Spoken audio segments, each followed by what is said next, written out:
Read the true love story of Katrina and Tamara and how they got in touch with their true selves and found true love, such a common occurrence. True love is precious, rare, and miraculous.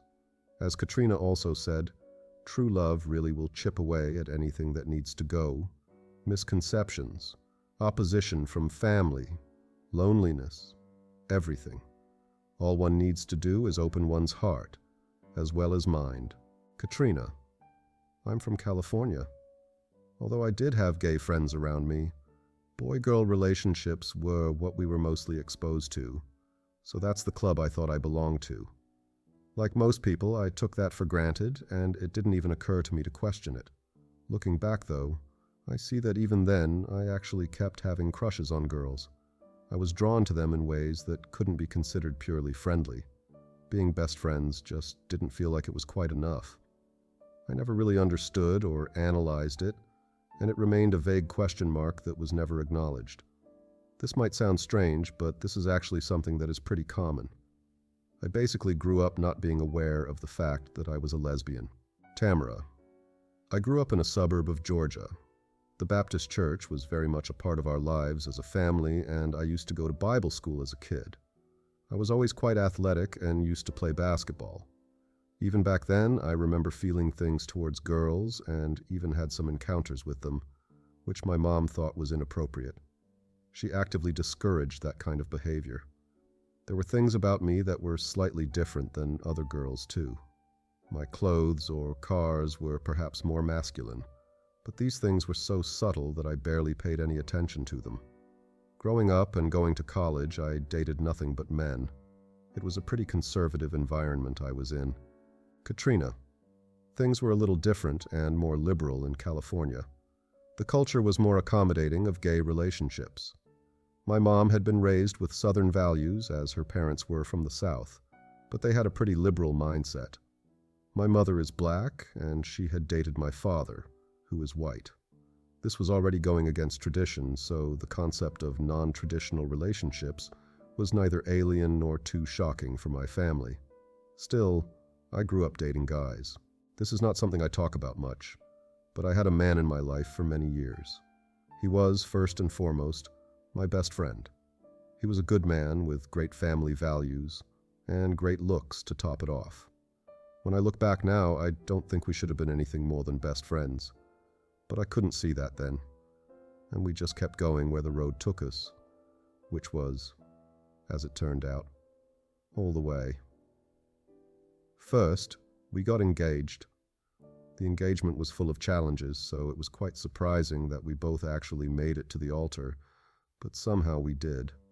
I still couldn't define what it was that was coming between us, but I started to withdraw. The idea of him not being the right one for me just kept getting bigger and bigger, overwhelming me. When I was at home, we would frequently end up fighting. The problems between us were becoming blatant at this point. My need to escape my situation would manifest in different ways, like me finding excuses to do other things, or staying at work longer. I had also made a lot of new friends and always opted to spend time with them instead. One day, he suggested that we should just end it. It was a good idea to stop things before they got really bad, so I said, okay. When I think back, he might have just been testing me, and my response probably caught him off guard. I felt bad, but there wasn't much else to do. This wasn't fair on either one of us. We had not only reached the end of the road, but had even passed it. I knew it. Everything officially came to an end soon after, and I moved in with my grandmother. Our marriage had barely lasted a year. The door to realization. Katrina: all of a sudden, I was in my mid-20s, single after many years in a committed relationship, and had ample time and freedom in my hands. When one of the new friends I had made asked me if I wanted to go and explore the forest with her that weekend, I accepted and we went camping. I'd developed feelings for a girl before when I was in high school, so I wasn't shocked that I liked a girl in that kind of way. But kissing a girl that I liked in that kind of way was perhaps the most pivotal moment in my life. It was like this thick layer of fog had lifted, and I could finally see everything with perfect clarity. Everything now fell into place and made complete sense. So I actually didn't start dating women until I was in my mid-20s, but I have never looked back since. Meanwhile, I was yearning for something new in my life and really wanted to move away from California. I knew someone who lived in Atlanta, which helped me make the decision to move there. And this path I took eventually led me to Tamara about 2.5 years later. Tamara. My journey with dating women started when I got out of college. I met a girl which unleashed a whole different side I had in me. She was 19, just a few years younger, and I was 21. It was one of those wild experiences where everything in me knew it was wrong, but I just couldn't control it. I was outside myself, doing things that I shouldn't do, spending money that I didn't have. While I was going out of my way just to impress her, she wouldn't even step aside for me. I knew I had to put an end to it, but I couldn't. That crazy affair was full of trouble and drama, so although that relationship ended, my path with women continued, and I have dated women ever since. There were different reasons for me liking women as opposed to men, and vice versa. I liked women for the depth of the emotional connection, but I was always more comfortable with men when it came to just hanging out. It wasn't very feasible to try to make logical sense out of any of it, so I just rolled with it. Coming out to our families. Katrina. I have a cousin who's gay. He came out when we were young, and in doing so, he unwittingly started a conversation within the family and ended up clearing out a lot of opposition, hurdles, and obstacles around this subject. It was a blessing for me, as he had already opened that door, and it was not that difficult for me to walk through it and come out to my own family when I was ready. I'm pretty fortunate. My declaration was the most shocking for my mom, as I'm her only child and we're really close. As a result of this dynamic, she has a way of bearing the burden of responsibility for anything that might be going on in my life.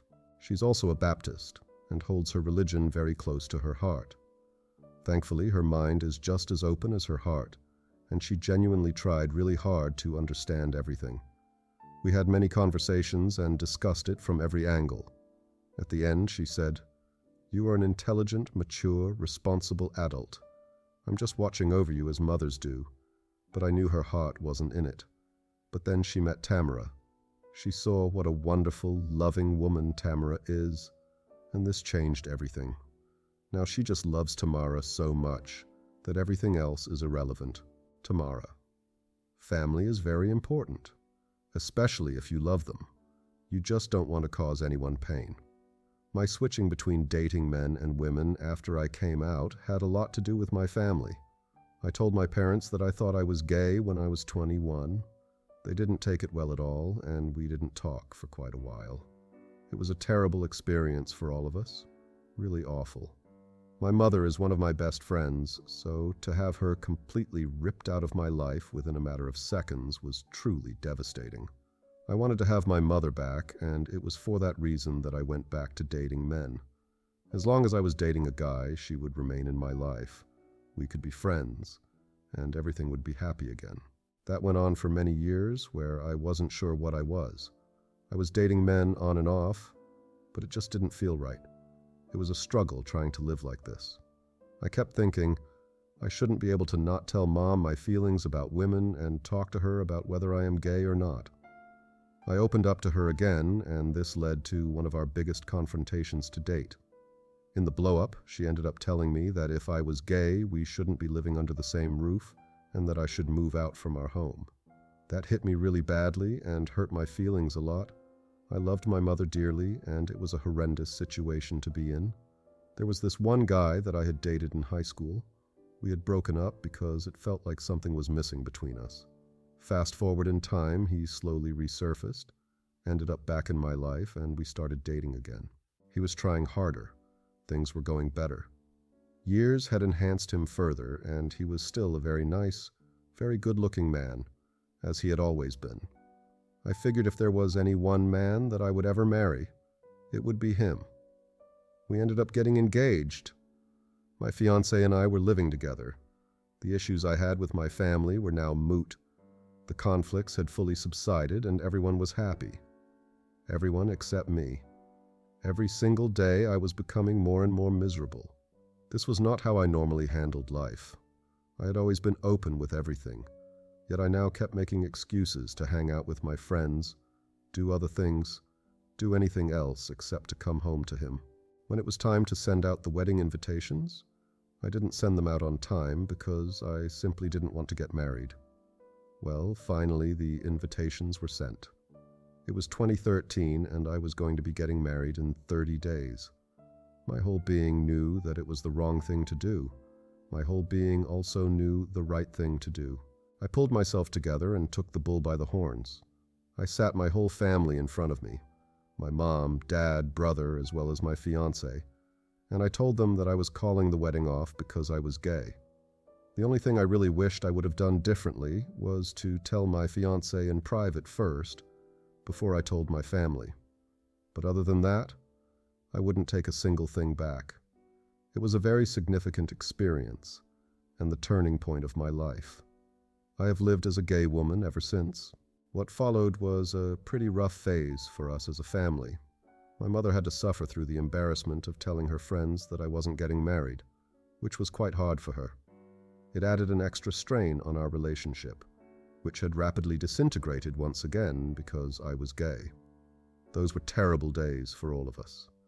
It took us a good few years to get over the worst of it, and trying to achieve full harmony is still work in progress.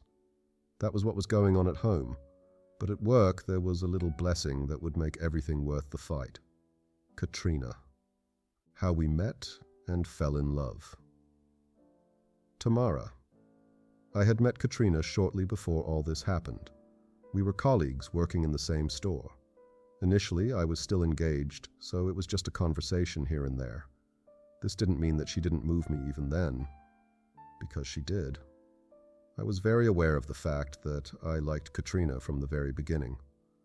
But I was in a relationship, so I was not crossing that boundary unless I was single. Our shifts wouldn't always coincide, so we ended up seeing each other once or twice a week. But I have to admit, I did find out her schedule and changed my days to be there on the same days as her. And soon after that, my relationship ended. Katrina. We had a store meeting one day, and after the meeting she said, "Does anybody want to go get breakfast?" And I said, "I do." That was the first time we got the chance to talk properly, and the conversation was very deep, very candid. She told me all the reasons behind her wedding being called off, and that's when it clicked for me. Tamara. At work, I wasn't walking around telling people I called it off because I was gay. I used to tell people I knew it wasn't going to work as he wasn't the right person for me, which was the truth. The conversation with Katrina was very different, and I was very candid about my reasons. She also shared with me that she had been in a very similar situation. There were many people like us in the world. That thought gave me a lot of comfort. Katrina. I could understand exactly where Tamara was coming from, because of my southern grandparents, so I really got what she was saying. It was so nice to connect with her like that. We were texting each other after that breakfast. She was a good athlete, and I was trying to get her to join my volleyball team. She had taken my number under the pretense that she would consider it. I was texting her, telling her how we were having a game on Monday night, and asked if she wanted to come and watch, thinking that if she saw how much fun we had, she might want to join the team. She, on the other hand, was asking me which outfit to wear. I think that's when it was clear to me that this might actually be more of a date. I was not being dense anymore. We went out for drinks after volleyball, and that's when she finally told me outright that she liked me and asked me out. Tamara. I always had a crush on her and was elated when she decided to go out with me. It felt amazing and I was overjoyed. Katrina. It turned out that this was not the first time she had asked me on a date, but I'd been completely oblivious to it. See, we had mutual friends since we worked together, so every time she would say something like, "We should hang out," or suggested doing something together, I always thought she meant us as a group. So I'd say, "Sure, next time you guys go out, call me. I'd love to come along." I hadn't seen that she'd been trying all along. We had our first real date the week after and shared our first kiss. Prior to us getting together, Tamara had done the whole dating thing. With that out of her system, I think she was getting closer to her settling down phase. so my timing was good. Personally, I've never been a big dater and have always been more of a relationship person. I did some dating in Atlanta just trying to find my way, but I was primarily focused getting my MBA, so I didn't really have a lot of time for commitment. When I met Tamara, so much of her was just what I was seeking that I didn't have the slightest desire to explore anything else. Tamara. I had ended my upcoming marriage because I was always lying. I was lying about who I was, what I wanted. The whole thing was just one big lie. With that chapter behind me, I was determined not to live a lie again. I was very open and honest with Katrina from the get-go, and we've kept that going ever since. At the first appropriate opportunity, I told her how I felt about her and happily got that out of the way. Going forward, I didn't want to ever confuse her, so we never went through a phase where we were feeling like we didn't know where we stood.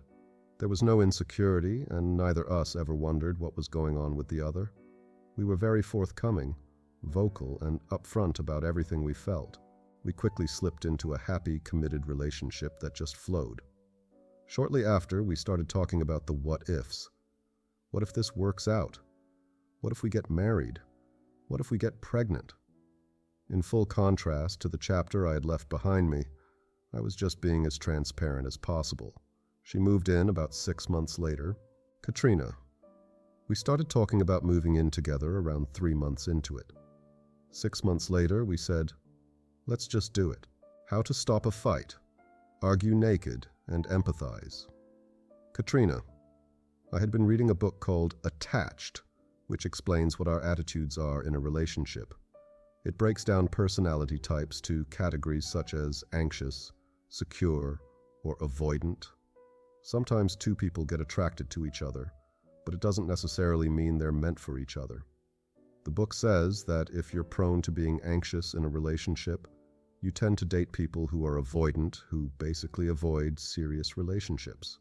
That's what you're attracted to because you want to perpetuate your anxiety, since anxiety is the state that you are familiar with. People who are avoidant don't like anxious people in the long term because they eventually feel smothered and their avoidant nature kicks in. It was quite an interesting book, according to which we seem to be pretty well suited. Tamara is the secure type, and I'm anxious. How this translates into our relationship is that it doesn't bother her when I want to check in, to see when she's coming home, reconfirm plans, see if she's alive. It doesn't cause an adverse reaction and make her want to see me less. Things flow rather smoothly. Tamara. We know each other pretty well by now and hardly have disagreements. But in the beginning of our relationship, we had a joke that if we ever had an argument, we would always argue naked. So whenever we started arguing, we would start stripping. You can imagine how that would turn out. You're not going to be upset for a long time. Also, a lot of times people say things they don't mean. In an argument. When you're arguing naked, it's very hard to do that. You lose focus on what you're arguing about, look at each other and say, why are we even arguing? Let's just get this resolved. It might sound foolish, but you'd be surprised how it works, as it presents such an interesting dynamic. So if anyone is having a hard time, I recommend arguing naked. Over the years, we have gotten to know each other pretty well, and we hardly ever argue. But if we do, we don't start stripping anymore. What we do instead, though, is definitely make sure that we touch each other while we are debating the issue. Touch is a very powerful thing. It says, we might be disagreeing at this moment, but I'm going to touch you anyway because I love you. No matter what views we have, we're still on the same side and we will stay here until this is resolved. It doesn't have to be an extreme touch, just a hand on the shoulder or a stroke of the hair, some sort of physical contact. Touch starts wrapping up the argument because it transmits such a loving message and is a silent way to assure your partner that no one is going to go storming out. Katrina. Another thing we did earlier before we knew each other this well was we both would very naturally apologize to each other for the part we might have contributed to in any disagreement. Say I was supposed to be home at 5 for something important, but I didn't show up until 7. We would always have a discussion about where in the chain the communication was muddled up. At the end of the argument, while I apologized for my lateness and time management and committed to being mindful. So I would do better next time. Tamara, also having analyzed her part in it, would end up saying things like, "Well, maybe I could plan this differently next time. I know you have trouble getting home early. Maybe I shouldn't have arranged it for 5 o'clock. Maybe next time I should arrange it for later in the evening to make it easier for you." By doing that, we would both take responsibility for our role in the conflict and would approach the situation differently next time, if there even was one. Everybody walked away feeling that their emotions were deeply understood, acknowledged, and cared about. This came to us naturally, but as a result, it built up a lot solid of trust that we always had each other's backs, no matter what. Empathy is something that is second nature to me.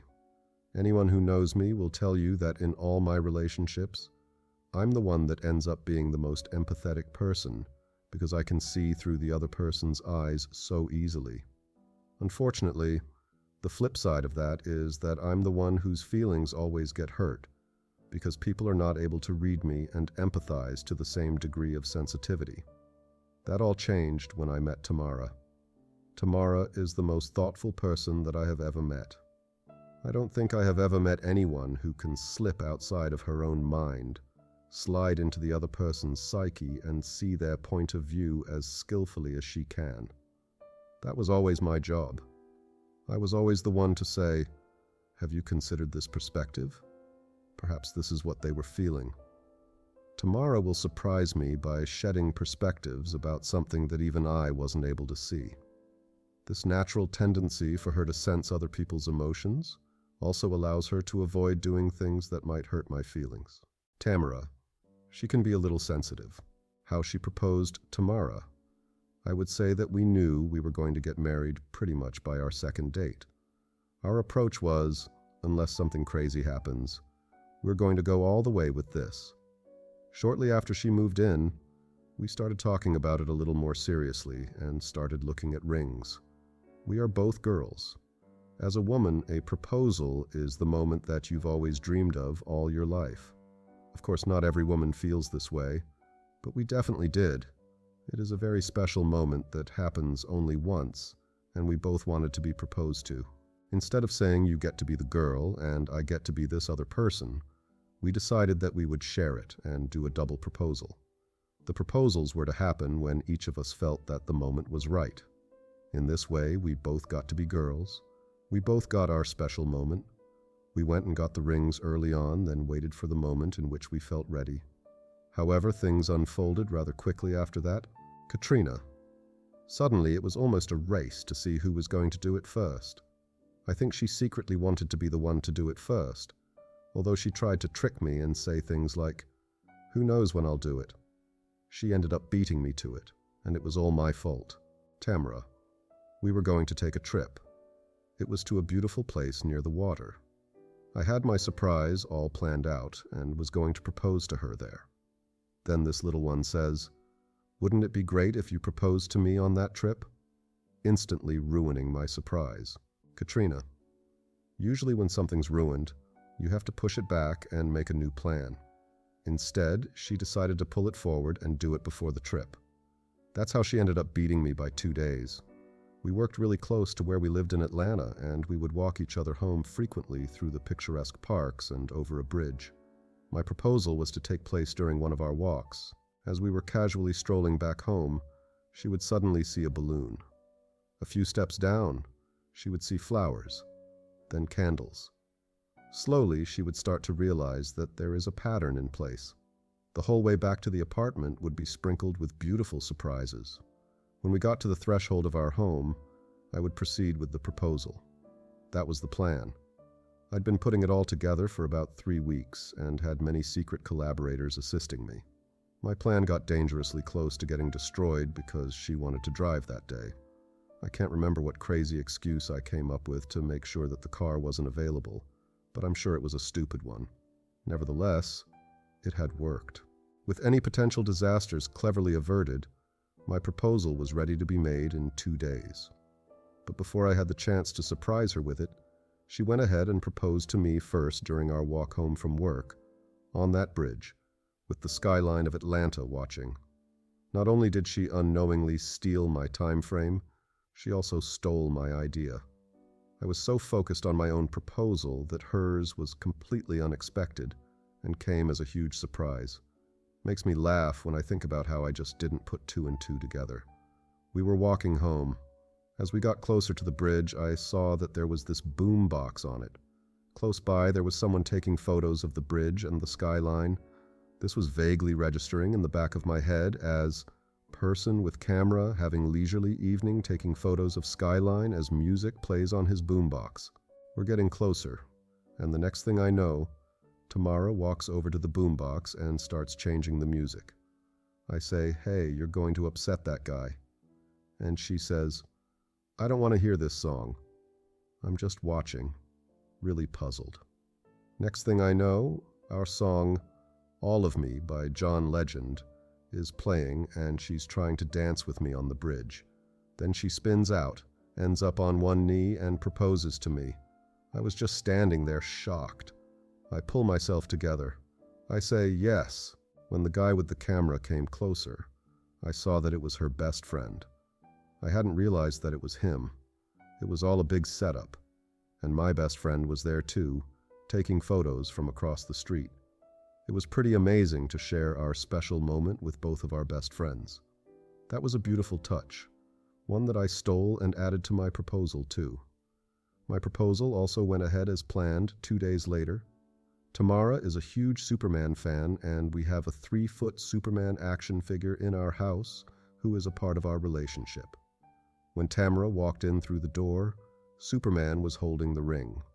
So he actually proposed to Tamara for me.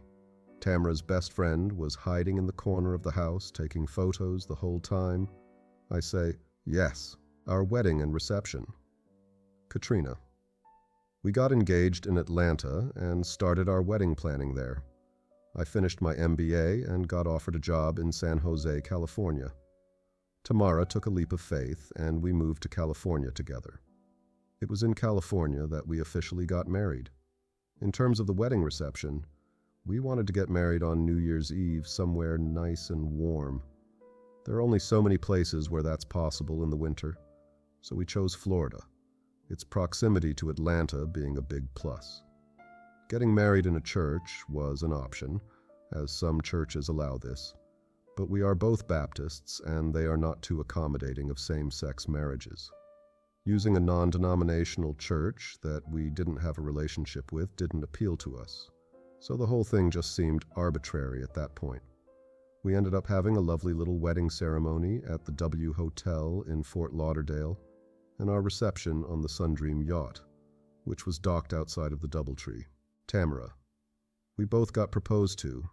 We both got walked down the aisle in a white dress. We both had our bridesmaids. We both got to be girls. Katrina's family, unfortunately, couldn't make it since coming from California to Florida during high season would have dented their budget considerably. Katrina. My cousin, the one that had come out to as gay when we were younger, did manage to make it though, and he was my best man. Tamara. We have a really good relationship with my brother, and he's always been very supportive of us from the start. He was there and acted as our officiant, which meant a lot to us. I also had 10 of my cousins from my father's side there. My parents, they didn't even want to be invited. Overcoming challenges with love. Katrina. That being said, we have all come a really long way since the wedding. Things are still far from perfect, but her parents do welcome me now. No matter what, they are my in-laws, Tamara's parents, and she loves them. I will not treat them with anything less than love and respect just because they are not happy about our marriage. I still give them gifts during holidays and send them cards on special occasions. And this is actually not very hard to do, because on a personal level, they are truly amazing people. Her mother is this wonderful powerhouse of a woman, and her presence is so empowering that she will make any woman want to roar. She is a she-ro type of female that would be an inspiration to anyone. And her father. Although he strongly believes that marriages should be between a man and woman as outlined in his religion, he will put all of that aside as he won't compromise his kindness because of his beliefs. He is one of the most giving people I have ever met, treats me with warmth and will give me a hug when he sees me. Apart from this specific topic that we can't agree on, they are really good people, which puts faith in my heart that between all of us, love will chip away at anything that needs to go. Tamara and I have always been partners and have stood firmly by each other since the day we met. She moved to be with me in California, and she dealt with me when I was doing my MBA. When she wanted to go back to school to make a career change and got accepted into George Washington University, we decided to relocate so she can pursue her passion. I am now by her side, cheering her along. We will stand united in this life, and that's going to reflect on everything we have to go through, good and bad. Her parents are family and are very important to her. I am her partner and wife, so whatever I have to do to help that relationship, with the exception of me not being in this one, I am willing to do. Holidays are family occasions, and Tamara wanted me by her side. She wouldn't have it any other way.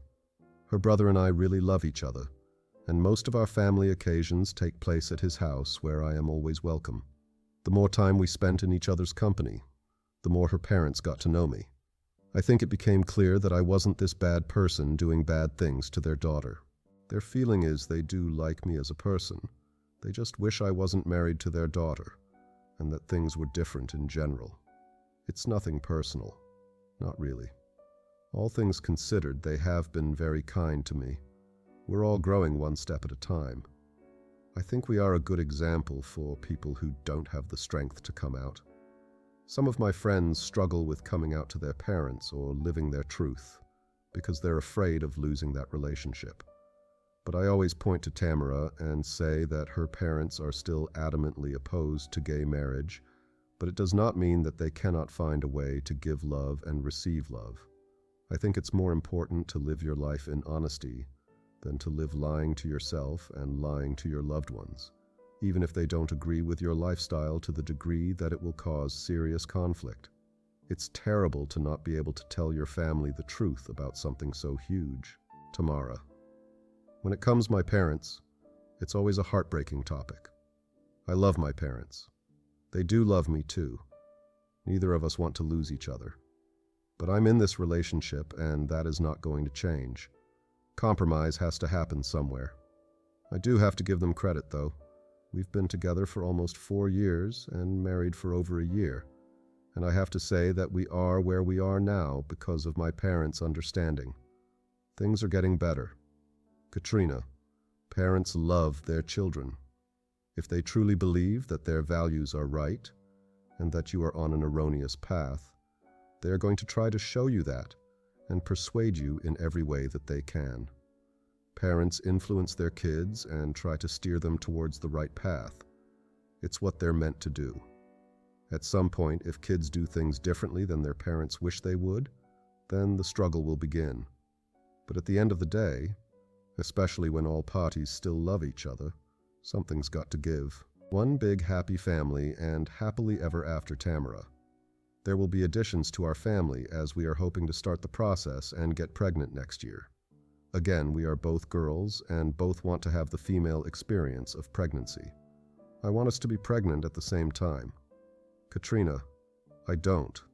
Tamara, looks like I might ultimately lose this particular debate, but I'm going to go down fighting. The plan is that I'll be the one to carry first and Katrina will carry next. We're hoping to both have the same donor, so our children will be genetically related too. Both of us have light green eyes, so we will be looking for a donor with green eyes. Our dream is to look like one big family. Katrina, we made an agreement a couple of years ago. Our birthdays are 1 year and 2 weeks apart, so we decided we were going to make an appointment the week between our 2 birthdays and start the process. Hopefully it all lines up. Did you like this story? Share your thoughts and feedback in the comments below.